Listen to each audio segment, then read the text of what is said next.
This is the Overtime Podcast Network.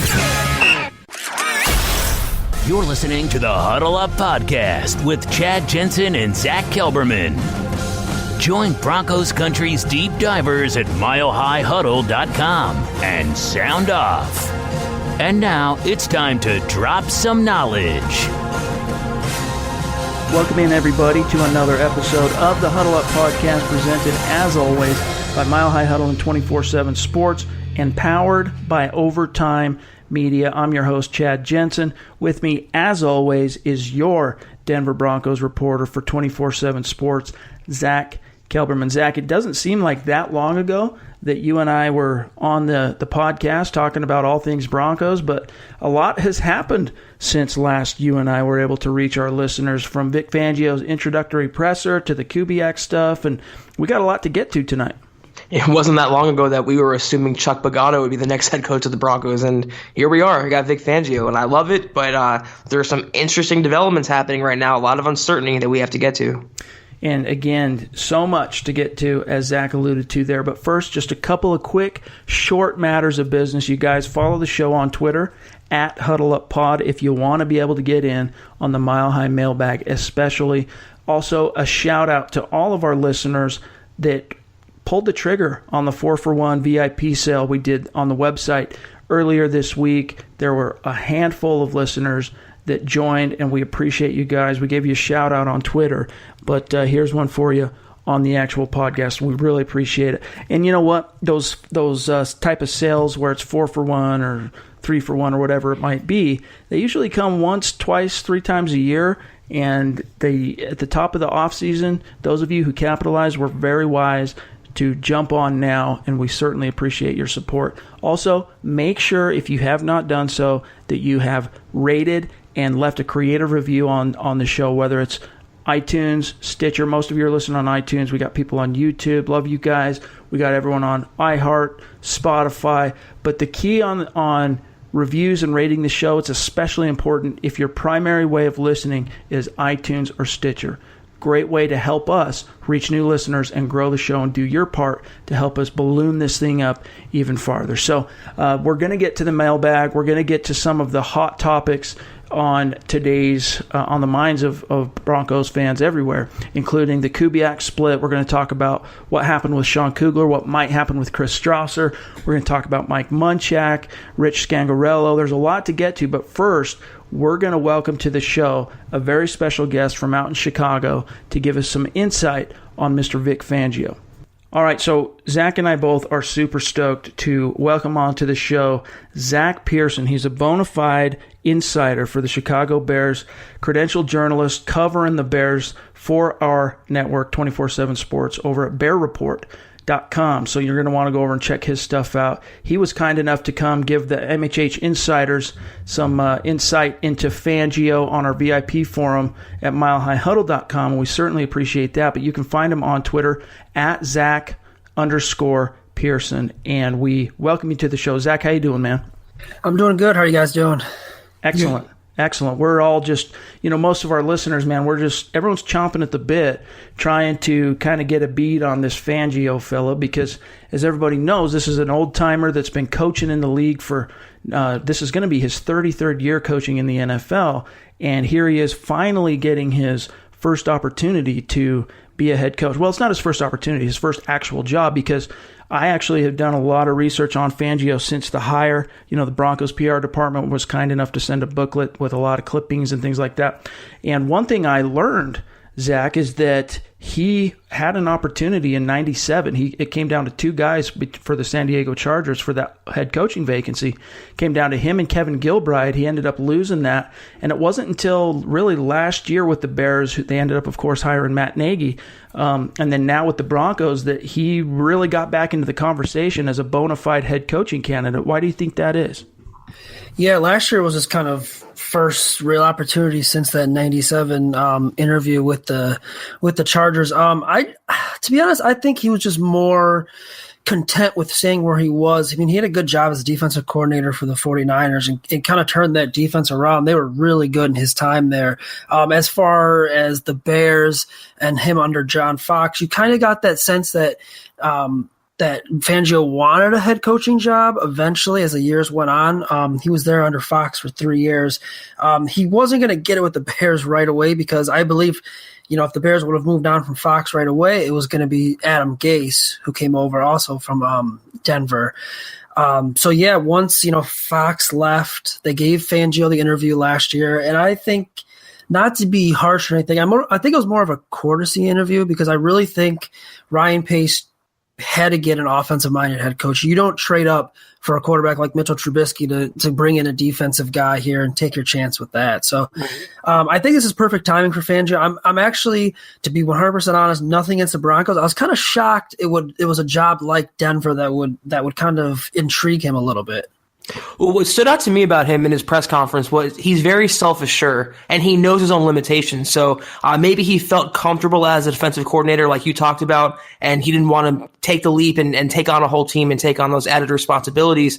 The Denver job, I think, was perfect for him because he realized he's inheriting a really good defense with a future Hall of Famer in Von Miller, who's just as good, arguably, or better than Khalil Mack. And what John Elway wanted is what Fangio offers. It's that old school approach. It's that take no BS, that no nonsense mentality. I think he finally felt he's ready to make that leap. And you would know him better than I would. I just feel like watching his press conference and watching him in that little bit that we've seen of him, he was content in Chicago. But if there was one job that would be open that he'd be willing to take, it was Denver. Yeah, and when we kind of first got wind that Fangio was going to be a legit head coaching candidate again this year, we kind of on our message board on Bear Report, we were kind of listing jobs that were open. Obviously, Denver was kind of one of them towards the end of the year when the rumors started swirling. I thought Green Bay was another one he might have been interested in. Cleveland even, and then when Jason Garrett, when he was kind of on the hot seat after pretty much playing for overtime against the Texans before Dallas went for that long run, I thought Dallas was up there. I would say personally, I had Denver. I want to say it was like third or fourth most interested that I thought Fangio would be in. Now I think he's in a great spot with it right now because, like you said, he inherits a really good defense. I mean, you have Von Miller, who's comparable to Khalil Mack. I mean, you give me either or on my team, I won't complain. Exactly. And then on the other side, you have Chubb too, and Leonard Floyd is a pretty young, good player that Fangio's worked with. Which Floyd got on a Pro Bowl alternate, and who knows, he might end up at the Pro Bowl. So that's one of the things Fangio talked about at the podium on Thursday when he was introduced as the 17th head coach of the Broncos and it kind of, gave Zach and I some fodder for the website to go out and, he actually said something especially newsworthy and sensational where, he's talking about, Von Miller's great. Chubb, he's a great weapon too, that's great. And then he goes, and Von Miller, he's a great player, whatever, but I think he can play even better than he has played throughout his career, which kind of threw shockwaves. In a weird way, some fans perceive that as some kind of underhanded diss. Like, here comes this guy from Khalil Mack that's throwing Vaughn under the bus saying, like, he's been mailing it in. What do you mean he could play better? He's Super Bowl 50 MVP.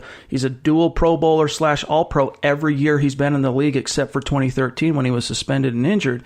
What is he really saying? And I don't think he meant anything by that. I think, to me, it seemed like he was just saying that, look, what you've seen from Vaughn is obviously phenomenal. He's a great player, but I think I can get even more out of him.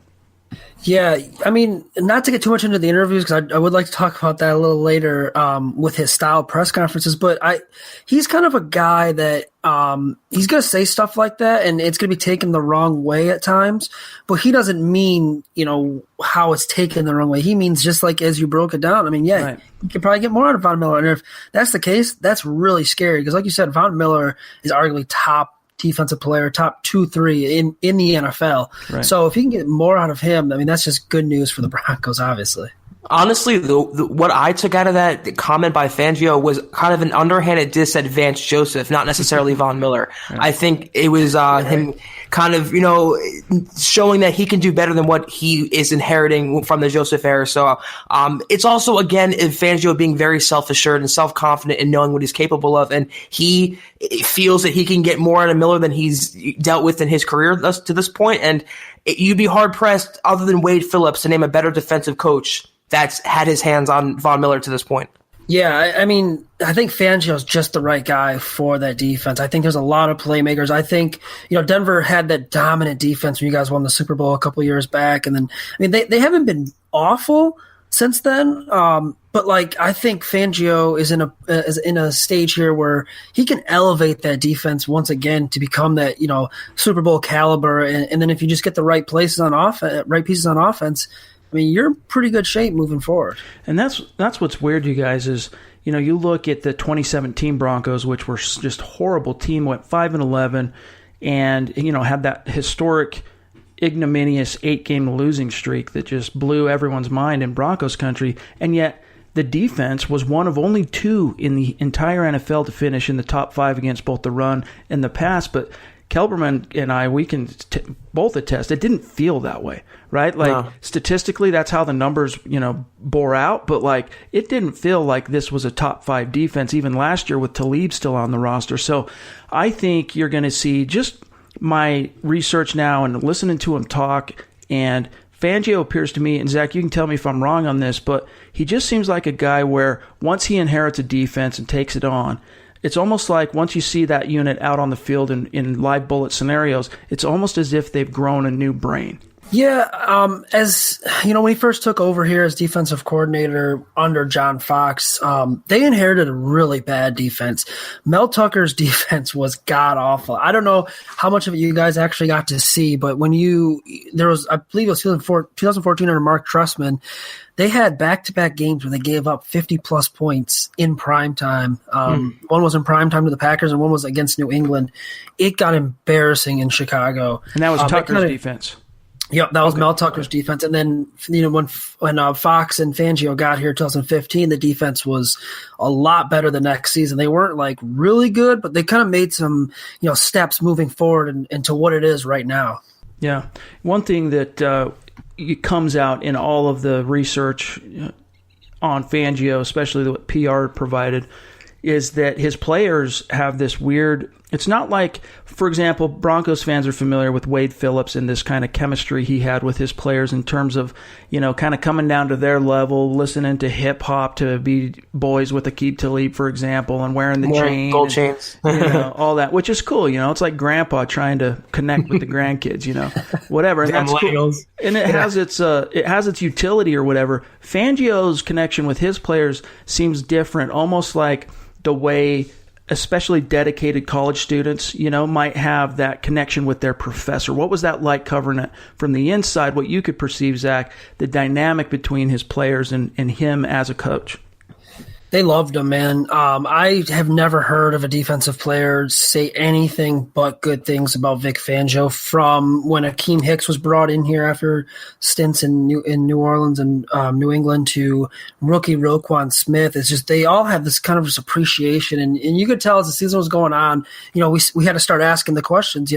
Vic's going to be in head coach searches. What is that going to mean for you? And everyone that we interviewed and talked to, from Khalil Mack to Adrian Amos, they all said, yeah, I mean, lose Vic, that's a huge part of our defense. I mean, that's a guy that they all looked up to. And in particular, a couple of years back, Kyle Fuller was coming off a year where he missed the entire season, 2016, and there was question marks if he was going to come back or not. And Fangio called him out. There was a quote at the end of the year, I want to say it was week 14 or 15, and he, pretty much said, yeah, we don't know what we're going to do with Kyle right now. We don't know where he's at. And they went from that to last year, Fuller kind of breaking out in 2017. And Fuller said, yeah, my relationship with Fangio has grown so much over this year. They're golf buddies now. They hung out in the off season. And it was just incredible to see the impact that Fangio had on a player like Kyle Fuller, who was literally on the verge of being cut, and having a new home to, having a Pro Bowl season in 2018 under Fangio's guidance. Zach, touching on Chad's point, let me ask you something about Fangio as a coach. Now, watching Vance Joseph as just an NFL fan on the sidelines was frustrating because he wasn't involved on the bench area. He wasn't ever talking to the players, firing them up, motivating them. He was kind of stoic sometimes. He looked clueless other times. What kind of coach is Fangio? I mean, is he in the booth? Is he on the sidelines? Is he active? Is he in the players' faces? What can you tell Broncos fans about how fiery he gets, or what he's like on Sundays as a coach and how he motivates his players? Yeah, during the game, he's up in the booth. Okay. Yeah, I mean, as a head coach, he's going to have to be down on the field. That's going to change for him. Before the game, he's out there. I've seen him out there with, when players are warming up, and he's going around shaking every defensive player's hands. He's fired up inside, but you're not going to see him, fist pump as hard as he can or start yelling with emotion. But that's okay. I don't think you have to do that to be fired up. Right. There's been a couple times where we've asked him after games, what gives you some satisfaction after a big win? And he's like, I want to leave the locker room and go have a nice dinner, or, I want to try and do a cartwheel as he's joking around and stuff like that. He gets excited. He's just not a guy. He's going to get right back to work. I mean, it's going to be Sunday night. The Broncos coming off a win. Yeah, he'll be excited, but Monday, even late Sunday night, it's going to be right back to work. I think he doesn't take any wins for granted or anything because, it's the NFL. He could be a great head coach year one, and then year two, it could be a tumble. You just never know with, how the NFL is now. But you're not going to see him all fired up and fist pumping and everything like that. I think you're going to see just a confident guy who's, he's already looking on to the next play. And I think it's going to be kind of fun seeing him on the sidelines, to be honest, as a head coach. So it's that Bill Belichick attitude on a Cincinnati. Yeah, pretty much. It's not as well known as Belichick. Maybe it will be though. That he'll be some head coaching pressers. Yeah, he looked a little bit nervous at the podium at first when he actually read the kind of formalized statement that he had prepared. About his orange tie? Yeah, and all that. Yeah. You could sense he was a little bit out of his element, not necessarily because he was at the podium, but because he's in a new environment, different-faced reporters, all this. But then once he opened it up to questions, he really seemed to just lighten up, and not in terms of being a funny guy or anything, but just you could feel kind of the pressure go out of it, and he was just himself, very natural, very straightforward. A couple times, a couple reporters, tried to, as he said, use his verbiage, sideways him in terms of getting a question in on Kubiak, hoping that he would dish something that was a little too early to say. And he called him out on it. He's like, no, I think you're trying to sideways me here. Hit me with a low blow. And that's definitely not something – that's a huge change from Vance Joseph, because Vance Joseph in such a scenario – I could go back and find the question, but to give all of our listeners a little bit more context, and even you, Zach. But basically what happened is he was asked first on, what his plan is with Gary Kubiak. And he said, look, pump the brakes on that. No assistant coaching positions have been determined yet. And he ended it with, if Gary's interested, I'm interested because, I got a lot of respect for him. Next question. And then a couple questions later, a guy comes in and asks, if Gary Kubiak is your coordinator, a question that assumed Kubiak was. And Fangio did not appreciate that. He let him know right up front, and then in a very general way kind of talked about the crux of the topic that was in the question. But Vance Joseph would have totally taken that and just answered the question probably. And that's a big change. And the players, I think, both of you guys, I want to hear what both of you think of this, that were in the room, guys like Von Miller, Derek Wolfe, that were listening to this, Emmanuel Sanders, I think they could sense that in a very real way, in a very tangible way, there's a new sheriff in town, and he doesn't suffer fools. Yeah, Vic is a straight shooter, man. Like you said, he's going to give it to you. If you're going to try sidewaysing him, he's going to let you know about it. His interviews, so we got him on Thursdays in Chicago. We got him after Nagy, and then he was the first of the coordinators to go. He was always my personal favorite to interview just because how serious he could be. And then the next question, he could joke around. He was asked before the Bears playoff game that Thursday, are you interviewing for any jobs? And he's like, no. And then, another question would be fired off, like, what any jobs interest you? And he'd say, yeah, I'd like to be, the bench coach for the Chicago Cubs. I got to talk to Joe Madden about it. So he can really flip it. And it's a smooth transition. He gives you great answers. He'll break down any player you ask him from opposing offense, he could break it down, tell you his strengths, his weaknesses, what he liked about him, scouting report. It was really refreshing. I think Vaughn said it best about what seeing that press conference in person and seeing what Fangio brings to the table. Vaughn said it best that he'll make the Broncos 10 times better, and just his assured confidence in what he wants to do and what he brings to the table. He is the antithesis of Vance Joseph in every single way, and he has proven results. And you put his genius defensive mind back on this Broncos team, you get back to those Wade Phillips levels, as Zach talked about, that back to those dominant levels, and that should excite Von Miller. So I was very impressed overall with Fangio's press conference. Yeah. Another thing, too, is, what you were talking about, Zach, in terms of how he can just, from an X's and O's or personnel or a scouting perspective, just deep dive in a way that really brings a whole new kind of perspective for media and fans alike that are paying attention. And one of the ways he did that in his press conference in Denver was he was asked about his offensive philosophies, what they are, being that he's a defensive guy. And, I think the word balance was thrown at him. And he basically said, to paraphrase him, that most people, when they hear the word balance, they think run-pass ratio.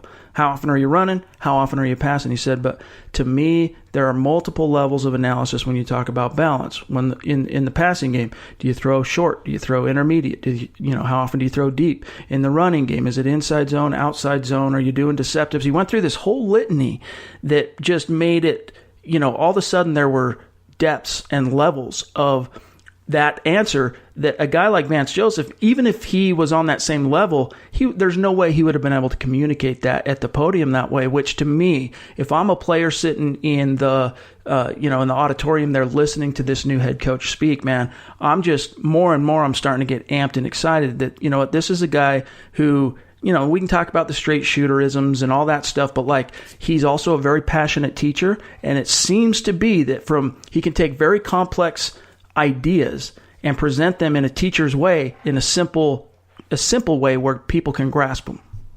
Yeah, and you kind of said the players are going to rally around that too. The players love, in Chicago, they love Vic and how, he kind of built that connection with them. So I can only imagine, like you said, like a guy like Von Miller, he's listening to that. It's probably really refreshing to him. I know personally, for me in the media, we had John Fox here for 3 years, and those press conferences were so bland and just so. You get nothing from Fox. Yeah. And with us, we got Matt Nagy now, and it's just 100% different. It's like we enjoy listening to what Matt Nagy's going to say. We enjoy listening to what Vic Fangio is going to say. Vic has always been the same as he is here under Fox or under Nagy. Nothing's really changed too much press conference wise. But for Denver fans, I would probably look at over time now as we get ready for the next season, how much this team rallies around this hiring and all the positive things you're going to hear, because it's just the beginning, and I think it's only going to get better and better for you guys.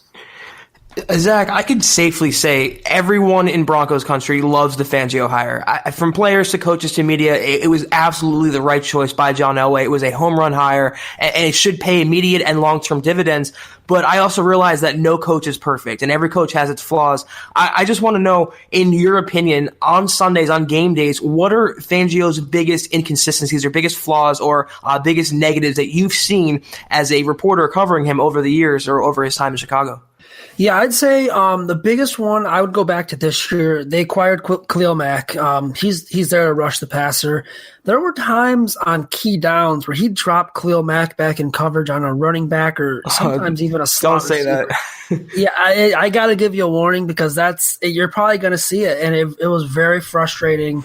When you need a third down pass rusher and you have one of the best in the NFL, why is he in coverage? And then they convert a third down. That's the biggest one.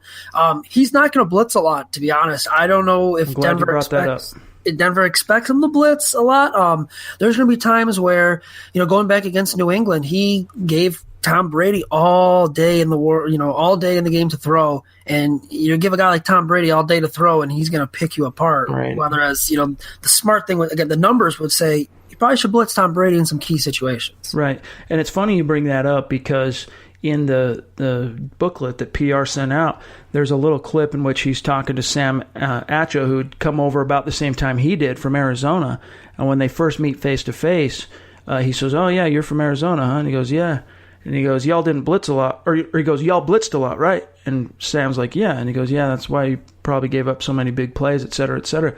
And it shows that he does not believe in the philosophy, which is anti-Wade Phillips.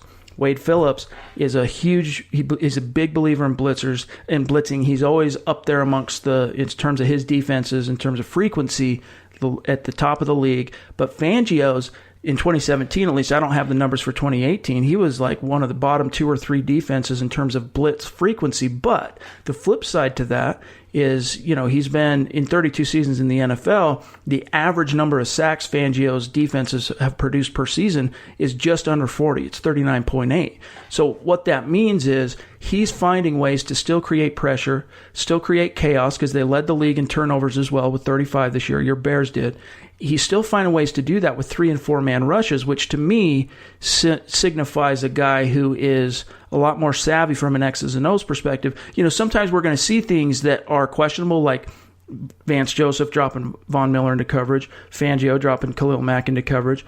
But more often than not, the proof comes out in the pudding.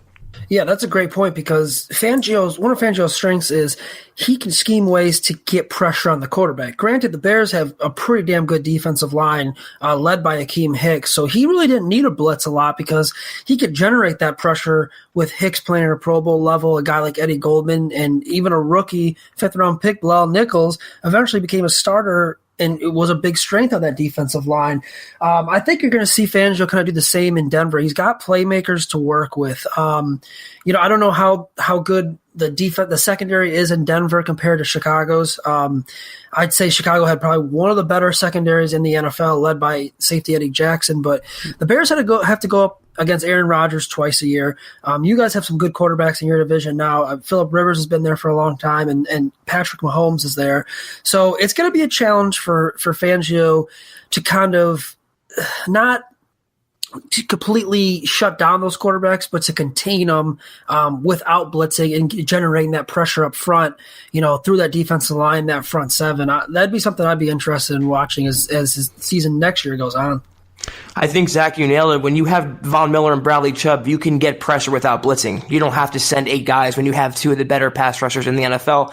And the Broncos do have talent on their D-line, and Derek Wolfe and Shelby Harris and Adam Gottis. So I like his upside in the scheme, even without blitzing. The Broncos never benefited from their coaching on defense last season or in 2017. It was their biggest drawback. It all comes down to coaching in the NFL, and Vance just came up short, and his defensive coordinator, Joe Woods, came up short. It was scheme mismatches. It was in-game gaffes, this and that. So I'm hopeful that Fangio will know when to use certain coverages, when to blitz, when to not. But I'm also interested to know is, how would you say he is in player development? And everything I've read suggests that he's amazing. But one of the bigger drawbacks of the Joseph era was not playing the younger players and not developing talent at key areas. I just want to know that Fangio would bring that quality to the table.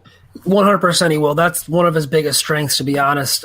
That's what I'm worried the Bears losing in Fangio is player development, because he took a guy like Akeem Hicks, who was on New England, on New Orleans, and you really didn't hear from him much. And now, he's arguably one of the most underrated defensive players in my eyes. I don't think he gets enough respect. And the guy has put together 2 monster seasons. You look at a guy like Kyle Fuller that I mentioned earlier; he's really upped his game.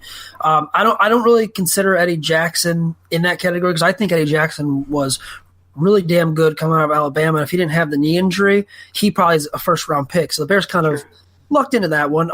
He's gotten the most out of a guy like Prince Amukamara, who just his career almost appeared dead when he was in Jacksonville that one season.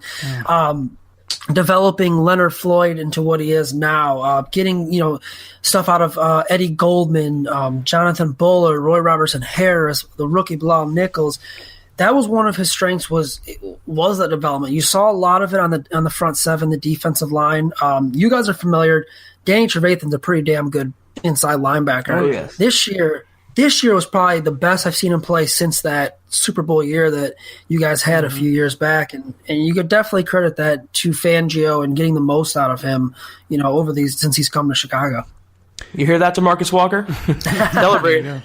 I think you guys should be really excited with how he can develop players, not only in the defense, but if he can find a way to do that offensively, I think Denver will be in better shape than I think the rest of the league kind of perceives them right now. I still, from an outsider's perspective, I still think you guys need a young quarterback that maybe you can groom in and give a couple years to, get going. Well, we're running long here, so we sure appreciate the time you've given us here and on the forums. So let me throw one last question to you, and we'll cut you loose. What do you – now, obviously, John Elway, he's got 3 years left on his contract. Fangio just signed a multi-year deal. This thing might not be immediately able to turn around for the very self-same reason you just brought up in terms of lack of talent at the quarterback position. But that being said, all things being considered, let's just assume, the roster looks relatively similar in 2019 to 2018, with maybe the exception of like a mid-round developmental guy now being on the roster to groom behind Keenum.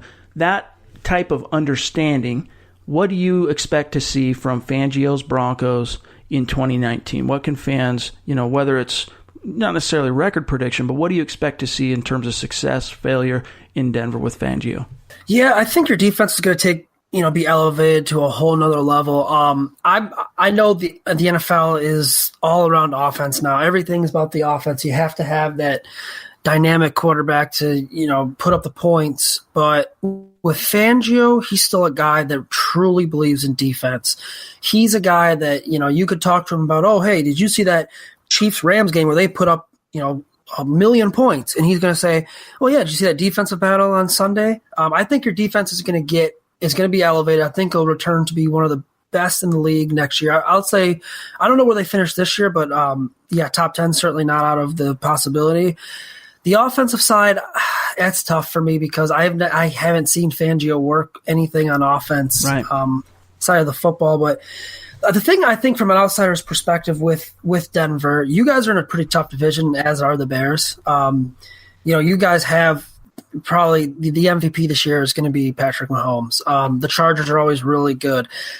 I wouldn't be shocked if Fangio struggled that first year, but I would not panic from an outsider's perspective. I would just first year head coaches struggling is nothing new. I guess, nowadays, you look at this year's NFL with the Colts and the Bears, they both went worst to first with new head coaches. So it's generally possible. I would say if things go downhill, I wouldn't panic because I don't think Fangio's going to panic right away. I think he's just more of a calm, cool, collect guy that's going to he's the one guy that could probably right the ship if things, you guys do get off to an 0-3, 0-4 start or 1-4 start, something bad. So, yeah, that's kind of just my take on it. The one thing though, I'm very curious to see how he coaches an offense. That's one thing I'm going to be watching for next year. Well, right on, man. We sure appreciate you. Find Zack on Twitter, once again, at Zack_Pearson. He is the publisher of Bear Report on the 24/7 Sports Digital Network. Go check out his work. Phenomenal stuff that he's doing there in Chicago. And also his podcast. The name of your podcast, Zack, also on the Overtime Network is? Bear Report Podcast. So check that out if you want to get, not necessarily behind enemy lines, because let's face it, the Bears aren't exactly a divisional rival or anything. But if you want to see what's going on over there, check out his podcast. And we'll be doing stuff back and forth as this season and this year goes along. So, Zack, once again, thanks for joining us, man. No, thanks for having me. We'll have to keep in touch because I think the Bears are in Denver next year. So I'm planning on taking that trip whenever that is. So I'll have to let you guys know. All right, buddy. Thanks again. Take it easy, guys. This is the Overtime Podcast Network. So that was a great conversation. We definitely appreciate Zack joining the show. You guys make sure you follow him on Twitter. He's a great follow. But one thing he said toward the end there, Zack, that really kind of made me, perk my ears up a little bit was when I asked him about what his outlook is for Fangio's Broncos in the near future. He brought up the question marks associated with Vic Fangio, his offensive philosophy. And as we kind of touched on during our conversation with Zack, he talked, Vic, at his introductory presser, not in detail about his philosophy other than balance and how, different levels of analysis on what balance really means. And that was great, and it got me excited, but it didn't really get, in terms of X's and O's, what type of system, what type of scheme that Vic Fangio is going to search for, except for the fact that he split with Kubiak, which tells us he doesn't want to go backwards. He doesn't want to go to the old school West Coast offense. He's not opposed to that being the kind of foundational philosophy of the offense, but he wants that forward-thinking, innovative philosophy for his Denver Broncos. And one thing that actually got me pretty excited, Zack, is, we've seen the proliferation of the college type of schemes in the NFL, especially the last 3-4 years. And one thing about Fangio, too, that I think is an underrated component about where his philosophy might lie offensively is the time he spent with Jim Harbaugh at Stanford. And I mentioned that booklet that Broncos PR sent out to us. And one of the things that came up in it, and I'm sure you'll get some time to read that as well, Zach, but one of the things that came up in that was Vic being exposed to the college offenses of the time, which the type of schemes that are running in the NFL now, that's what Vic was going up against in college at Stanford. He took them from basically like a bottom 100 defensive ranking in Stanford to a top 10 by the time he left to join Jim in San Francisco with the Niners. So what do you expect to see offensively from Vic Fangio once the dust settles on him establishing his coaching staff and moving forward? Well, I think the comments that you alluded to, those were kind of placeholder comments because he just got there. Right. He didn't know anything. I mean, he didn't know his coaches are going to be Kubiak and this and that. It all depends, obviously, on what direction they go. And I, for one, am so glad that they scrapped at the last minute the Kubiak experiment at OC. I'm really impressed by John Elway going in a completely different direction.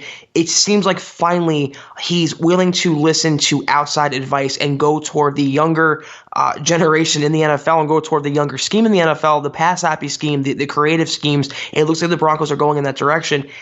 Fangio came in and immediately changed the Broncos culture, in my opinion, to split up Gary Kubiak and John Elway a day on the job. That long-term plan, I mean, it takes some cashews, as I like to say. But however Fangio is as a head coach, he will hire the right guy to be the OC. But it looks like, encouragingly, it will be a younger mind like Scangarello or anyone else among that younger coaching tree, Kyle Shanahan, the Sean McVay tree. I couldn't be more impressed, though, with Elway and Fangio so far, their direction with their OC.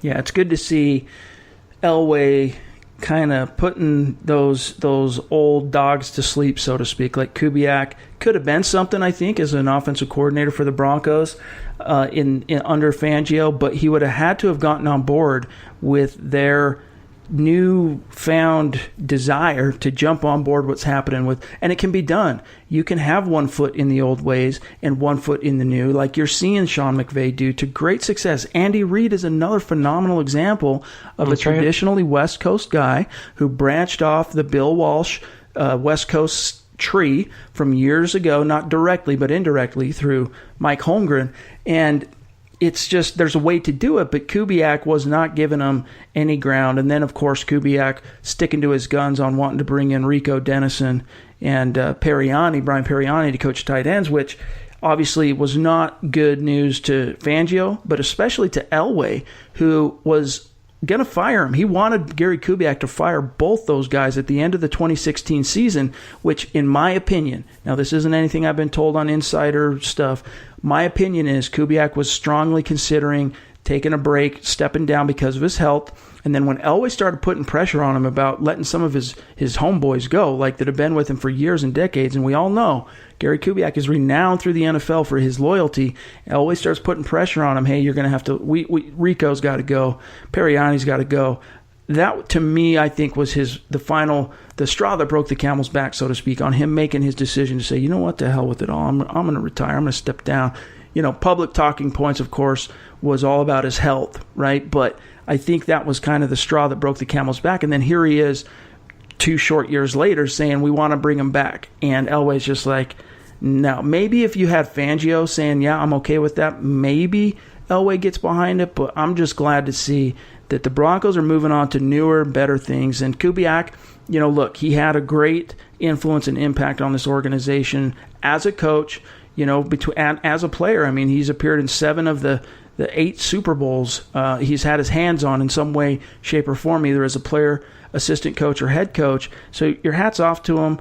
There's no clear picture yet, Zach, whether or not he's going to split with the Broncos as far as his front office role, because he still is under contract. It really does sound like, though, that it's a full-scale divorce, meaning he's going to be no longer with the organization in any capacity. I think he's going to land an offensive coordinator job around the end. There's still some positions open. I mean, not everything's been filled yet. If not, maybe a consulting job or an assistant job. I don't think he's long for the Broncos, and it seems like within that organization, his reach out. Let me say that again. within the Broncos organization, it seems like it's almost he's slapping Elway across the face with the point you made. He wants to bring back the assistants that Elway wanted to fire and get rid of. He knew Elway's approach with the new school, and he wanted to bring that old school back. So, they say that it was amicable, the split between both of them. We don't know that for sure. It just does seem like that's going to be a complete divorce or break it off completely, and the Broncos are going in a complete different direction. And I just think it was the absolute right decision. I was not happy with Kubiak as the OC. Yeah. Yep. And those of you who follow the writing that we do on the website, you guys should know by now how both Zach and I feel about this. It's for the best is basically what we're saying. Is, and it's encouraging signs in terms of the overall implications that, Fangio's coming in and he's not just kowtowing to whatever the established legends of Denver are wanting him to do. He's got his own vision, and to hell with you. You hired me to do this, and here's what I'm going to do. And if Gary's interested, I'm interested. I'm at the table. I'm talking to Gary, and you know what? Our philosophies and our vision split. We can't come to an accord, and so we got to go separate ways, and it's for the best. Now, a week ago, we were sitting here talking about how the Broncos would be crazy to let Sean Kugler go, how the Broncos would be crazy to let Chris Strausser go, and now it appears that they might lose both because Sean Kugler, though at first it looked like he was going to end up at Tampa, he ended up following Vance Joseph to Arizona, where he has been hired as an offensive line coach, and now Chris Strausser, there are teams, I think it's the Browns, that are requesting an interview with Chris Strausser, but Zach, that's not the worst thing in the world, because if indeed the Broncos end up hiring Mike Munchak to coach the offensive line, neither one of those guys necessarily are going to be needed in Denver. Right, and it says to me, if the Broncos are letting them both get away, that they feel pretty confident about landing Mike Munchak. And I think Mike Kliss reported today that they're expected to hire Mike Munchak, actually, so maybe that'll get done the next day or so. They did a phenomenal job, though. I feel like a lot of that gets overlooked. The fan base has a perception about the O-line, but parts of that O-line played well this year despite the injuries. The Garrett Bowles improved in the second half of the season. The interior OL held up with Billy Turner and Elijah Wilkins starting at guards, and Connor McGovern at center. They did a good job, but if you bring in Mike Munchak, it's 2 for 1 there. He's the best OL coach in the business. He is not needed, and like I said, it says to me that they feel pretty good about landing him. And what a coup for John Elway, by the way. Unbelievable. To get both of his 1 and 2 head coaching options. I mean, the dream would have been not only getting Munchak at OL, but Pagano at D coordinator, and of course, our boy over there, Zach Taylor to coordinate the offense. That would have been the dream, but that's not realistic because Pagano has already signed as defensive coordinator, replacing Fangio in Chicago, and Taylor is expected to get the Bengals job once the Rams are done with the playoffs. So that was the wet dream. That was the wet dream. And Munchak, though, I mean, still, that is a phenomenal coup. He'll probably be given some kind of special title like assistant head coach as well or something like that. But the dividends that can pay for the Broncos, for Garrett Bowles and every young player, and even the established vets, like if the Broncos end up re-signing Matt Paradis, I believe Mike Munchak can get him over the hump in terms of going from the underrated guy that everyone else in the NFL knows as a Pro Bowl caliber player to an actual Pro Bowl player. So the type of collateral impact Mike Munchak can have on the Broncos offense, not as a coordinator, but as a position coach, can be phenomenal. I was coming around to Munchak as a head coach. I really was. I wanted Fangio, but I was coming around to Munchak. I was okay with that. But to get him as an OL coach along with Fangio, I think it's one of the best NFL hires, honestly, without hyperbole, in recent NFL history. It is. I mean, to get the best in the business, a guy who has family in Denver, it's a perfect match, and he can immediately turn what's been a Broncos weakness for so many seasons into perhaps their biggest strength now.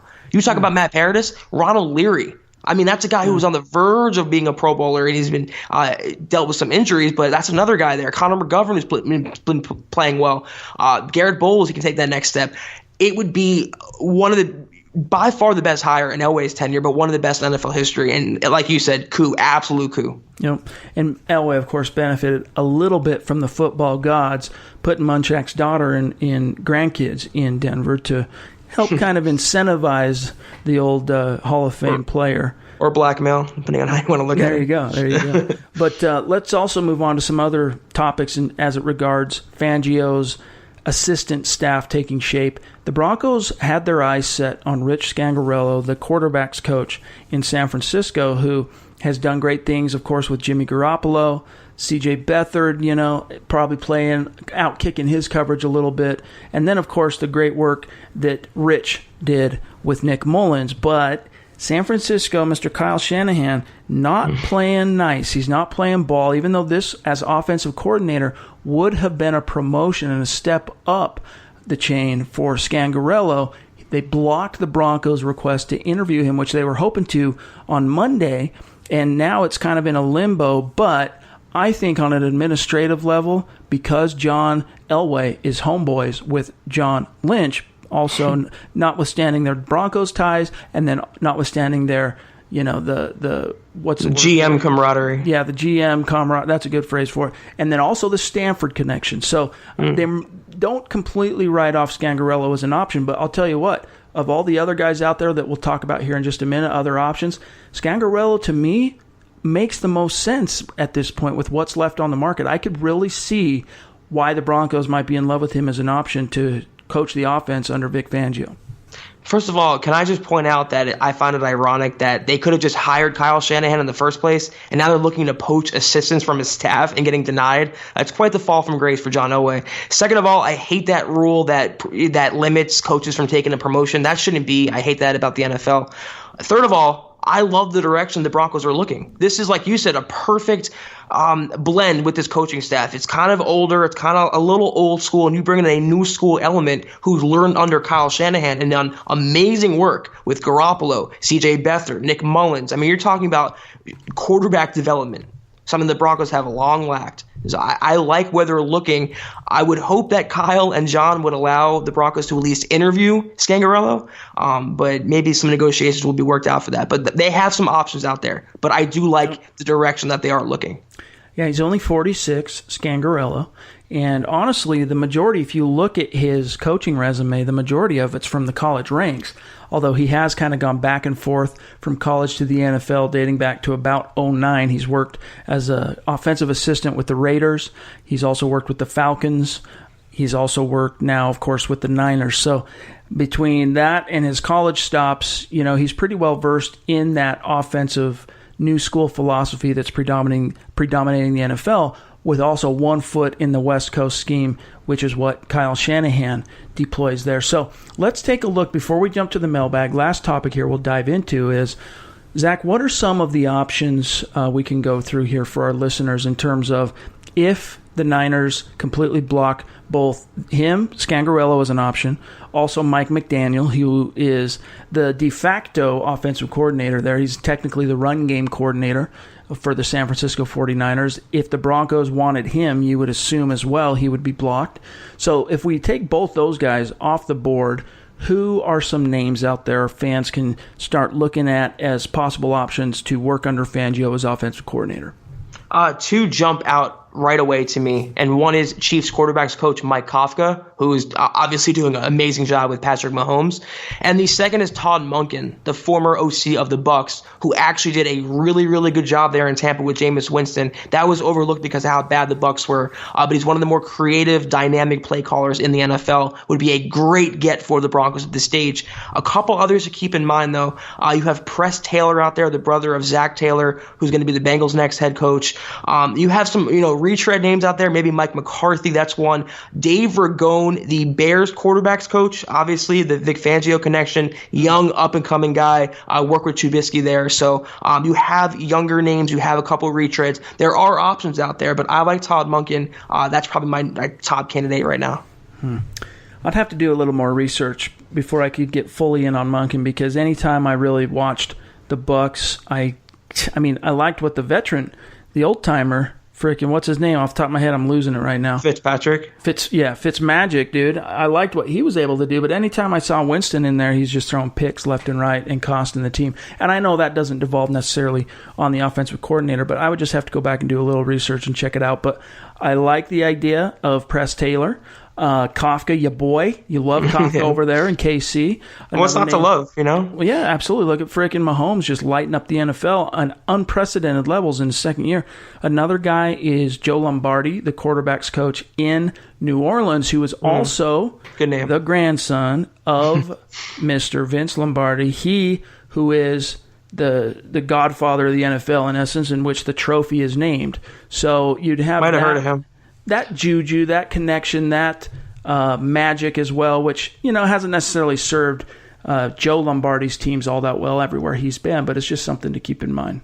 Yeah, I mean, anywhere they want to look, they have to go and turn over every rock, and they're doing that. And to part ways with Gary Kubiak was a major admission and a major, major step in the right direction. They got to go newer now, and there are some names out there to keep in mind. They have some interviews taking place, I believe, in the next couple of days, so hopefully we hear more out of Dove Valley about that.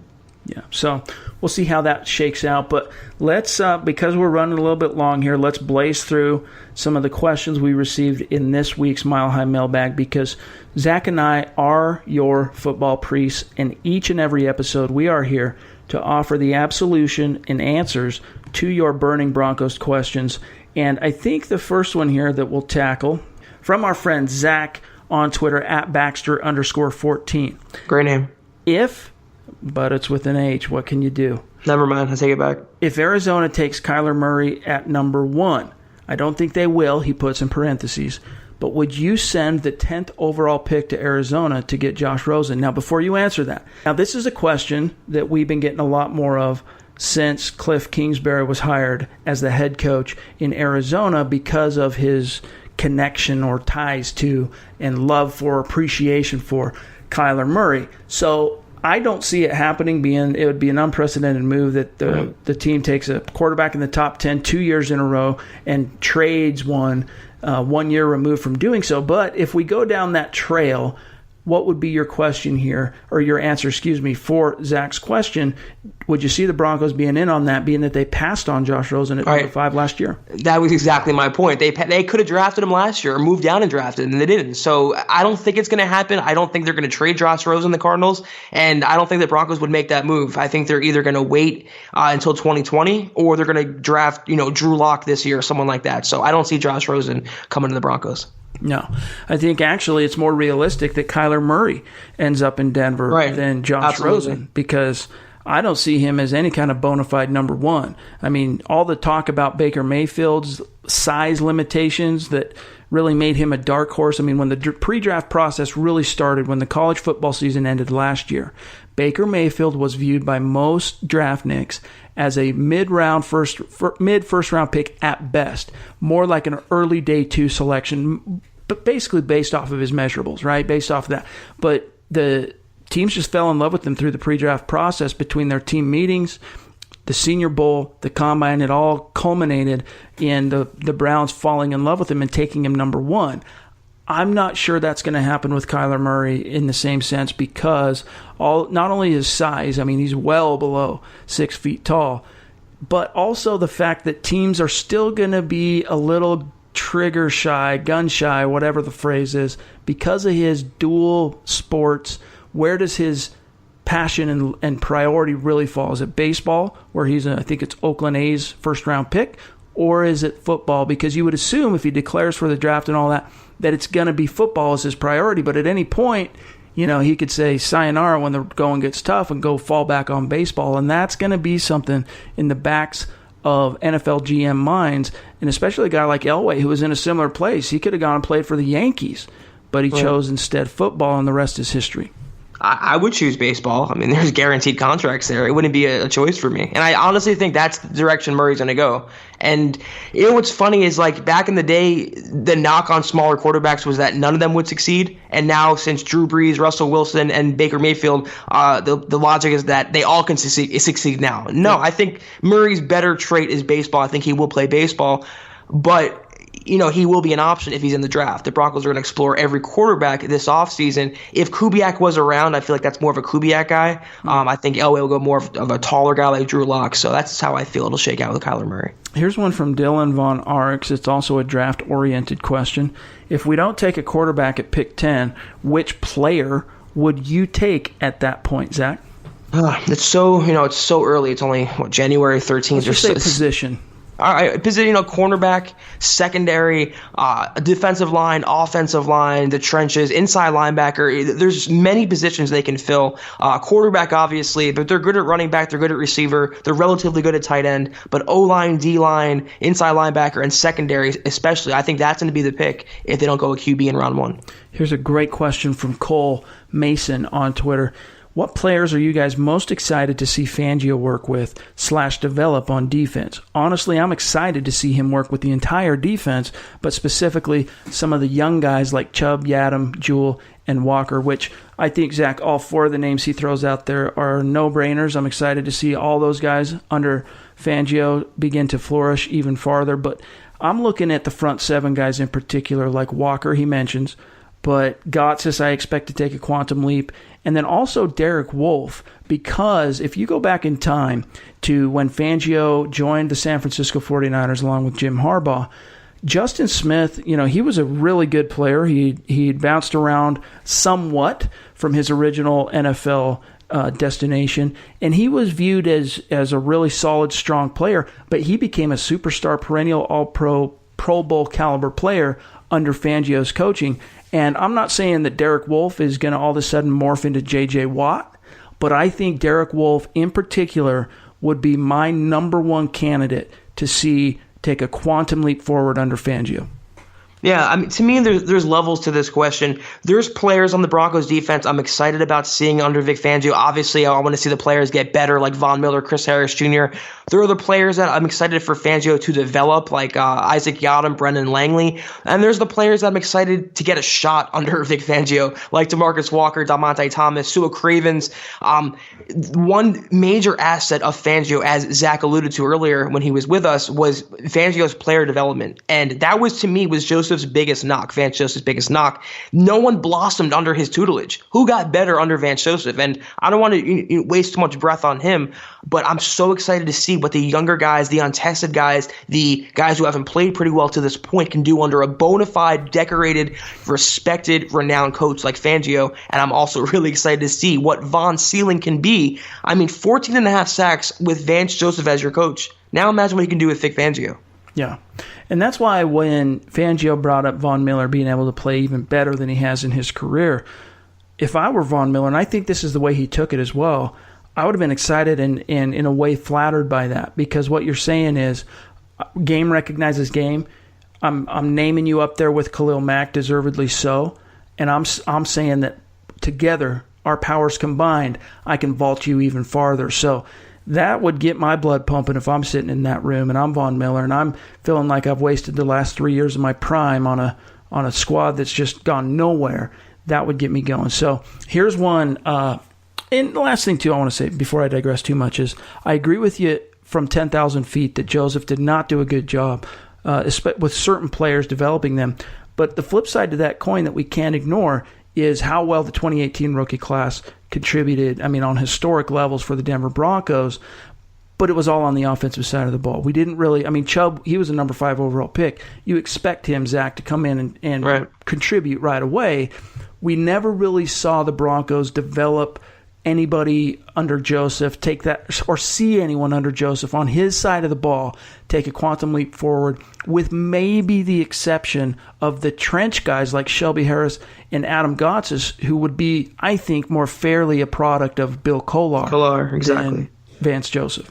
Yeah, I'm not going to just say that he did nothing while he was here. That's a good point that certain players did blossom under him, and Shelby Harris was a great example of that. But the Broncos drafted, and they specifically scouted a group of day one starter and captain material players, and they got a bunch of them, and that was a good assessment of the scouting department, more so than the coaching staff to me. I'm not going to say they didn't do any work with them. The defensive coaches, including Vance Joseph, did a good job with Bradley Chubb, but it's all offensive side of the ball, and they had good positional coaches there. So I just think, to me, no one really took that next leap. And I don't want to, again, grind on this too much, but again, to not even play DeMarcus Walker, your second-round draft pick, just to get a chance. I don't understand it. Well, and also to have your position of specialty fall apart. The secondary, right, and Joe Woods, both secondary should have taken quantum leaps forward under Vance Joseph, and it just didn't. So anyway, we wash our hands of VJ. We wish him the best of luck in Arizona, and we try not to bring him up lest we must moving forward.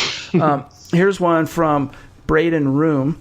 With Kubiak no longer the offensive coordinator, does that open the door for potentially drafting Kyler Murray, assuming he declares on Monday? So my answer to that quick, short, and sweet is yes. What do you think?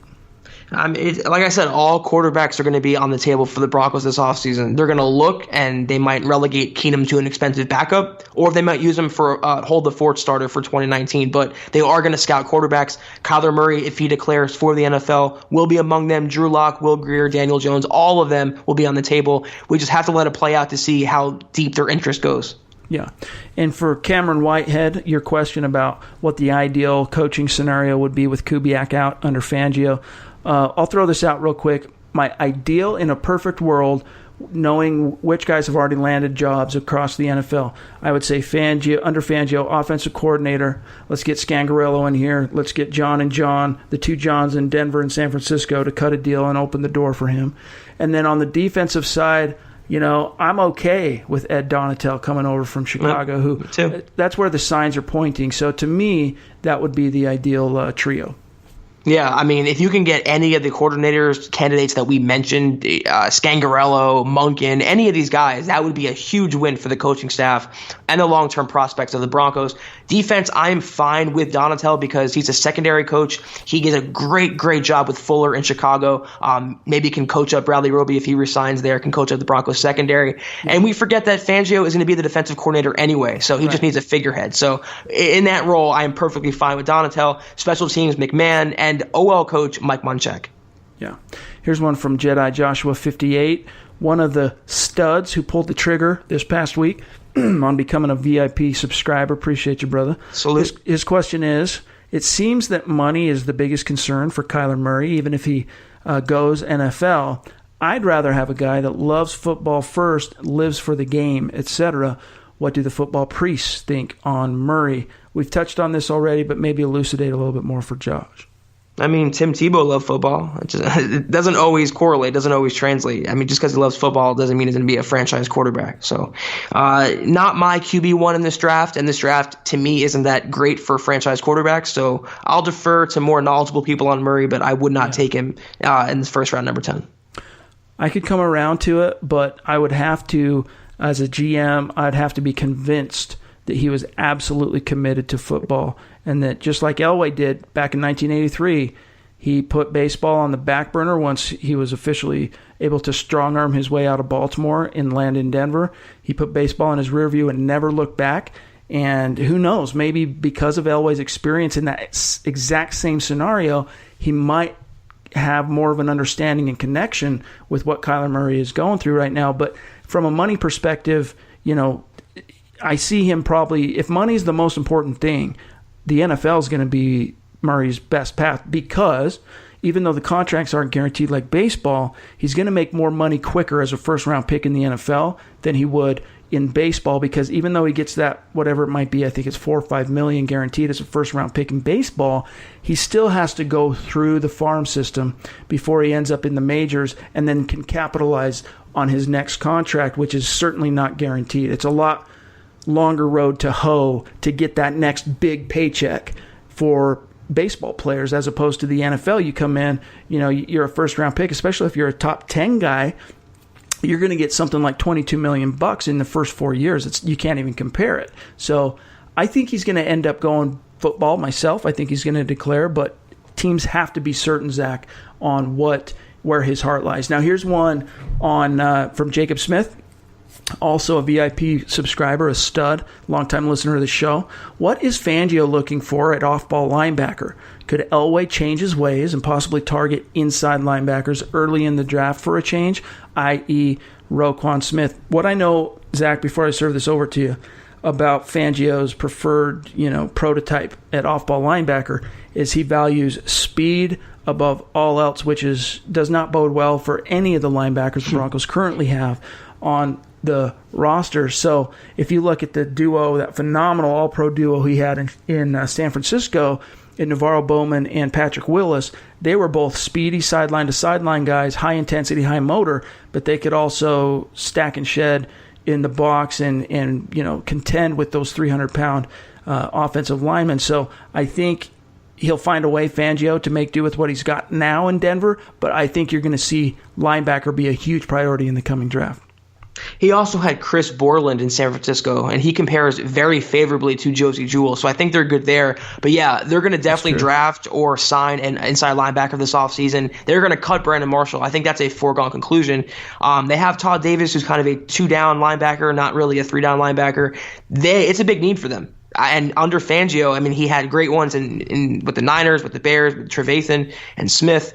They're going to get one. So Marshall will be cut. They have Jewell, who's going to be, I think, maybe not a starter, but a fringe starter, a pin starter for them, but definitely a key backup. And Todd Davis is still under contract. But they're going to get one and prioritize one this offseason. All right, last question, then we're going to get out of here. It's actually a non-football question. Earlier today, well, actually, the original tweet was from like a week and a half ago. I tweeted out the cover of one of the football books I'm reading right now, which is actually pretty cool. For those of you who are OGs, you know who Doc Bear is, who writes for Mile High Huddle when he can, but is the progenitor of It's All Over Fat Man, that once great Broncos website that unfortunately went under a couple years back. And I brought him over to Mile High Huddle. We forged a great friendship since then. And about this time last year, Zach, he sent me a massive box full of football books. Not boring ass, X's and O's, which, on the surface boring, but actually intriguing. These are great books that encompass a wide variety of different topics when it comes to football. And the one I'm reading now is called War Room, which basically goes through the details of Bill Belichick and the Patriot Way and how that all came to be from the mid to late 90s, from his time in Cleveland, and just how that philosophy and dominant program ended up taking the NFL by storm. And it's a phenomenal read. And I tweeted out the cover of that book saying, football never stops or whatever it was. And this Mile High Maniac came back and he said, nice reading referral. What non-football podcasts do you listen to? You've talked before about being a big pod listener. Zach, I'll answer this for Mile High Maniac, but for yourself, do you listen to any podcasts that are non-football related? And if so, share with our listeners. I really don't. I don't check out too many other podcasts. I mean, I know about them and I've listened to them in the past. I'm just not a frequent or common podcast listener. There's many good ones out there, many good NFL ones, Broncos ones. I'm just not an active, purveyor of podcast coverage. So when you're going to the gym, you're pumping tunes. You're not listening to pods. Purely rap. That's all it is. Rap and house and EDM. That's all it is. For me, I can answer this one a little bit more in depth. I listen to a lot of football podcasts when I'm doing other things, the gym, cooking, driving, the yard, whatever it might be. I'm more often than not listening to a podcast or a book on Audible. But when it comes to non-football oriented podcasts, I'll throw a few out there that are interesting. The Joe Rogan podcast is phenomenal. It's a lot more long form. They're sometimes 3.5 hours long. I don't tell you that to scare you away, but the wide-ranging variety of topics that he covers is phenomenal. I listen to the Ben Shapiro podcast, and then oddly, I also listen to Pod Save America podcast, which are two different kind of ends of the political spectrum. So there's some really good ones out there. Dave Rubin does a lot. YouTube, I spend a lot of time listening to talks and lectures on YouTube by guys like Jordan Peterson. So if any of you listening who've heard of that, the intellectual dark web, I spend a lot of time listening to those guys talk. So check that out for those of you who are looking at kind of broadening your horizons a little bit when it comes to podcasting. But for now, we're just stoked to have you listening to the Huddle Up podcast. And as we enter the 2019 off season, we got so much stuff that's going to be coming. Zach and I plan on getting back to you here later this week when we expect Zach probably to have a lot more news, or at least a better understanding of how this coaching staff is going to shake out. We should have an OL coach with possibly Mike Munchak. We should have an offensive coordinator.